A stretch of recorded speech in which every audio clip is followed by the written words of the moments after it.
Good evening, class. In the New York Times article, Finding Your Voice, Christopher Beha tells us that good writing emerges from discovery.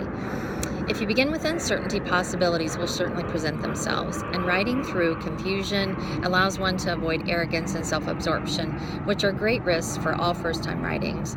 Discovering and honing my voice to be filled with compassion, to love first, showing true empathy, I feel will keep the audience listening so they will hear the truth and love. There is value in choosing our words wisely, avoiding arrogance and self-absorption as suggested by Beha when we think only of our viewpoint as in first-person writings. When preparing my perspective posts on the touchy subject of abortion, I started from the fundamental biblical beliefs that support the sanctity of life, then choosing the empathetic viewpoints of a young unwed mother, a mother who has just found her genetic test results for her baby, and then that of the baby. My voice filled more with compassion as the circumstances actually collided with my values and beliefs. This writing exercise made me more aware of how many viewpoints there can be, and that we must be intentional with our words, as they're not simply words on a page, but there is emotion attached. Words that are filled with judgment and condemnation can hurt the already hurting. This drives away any opportunity to minister them into the kingdom.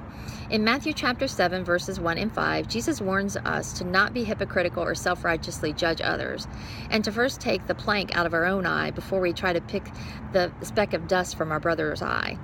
The more touchy a subject, the more risk for judgment.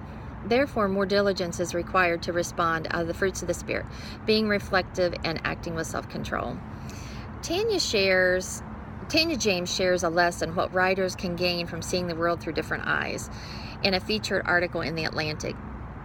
She realized, and I quote, "The catalyzing moment comes when the character and writer are sort of in sync, when you can imbue them with some aspect of yourself as a writer, even as different as they are." Jesus in his ministry epitomizes this empathy, understanding those who are hurting, living in sin, sick, suffering, and even in death, as they are always in need of compassion. Hesitation is never mentioned as he ministered to those in need. He always met the person where they are, the state which they were in, never expecting them to come up to the level that he was at before that they could receive from him. He shared the truth in love, teaching in accordance with the spiritual capacity of the learner. Finding my voice causes me to reflect on the meaning of my words and what it means to listen intently. Charles Capps, in his book, The Tongue, A Creative Force, implores us to become word conscious, as our words are a creative force. Words are like the little seeds that produce after their kind, Capps says. I want to be like the good man in Matthew 12:35. A good man out of the treasure of his heart bringeth forth good things.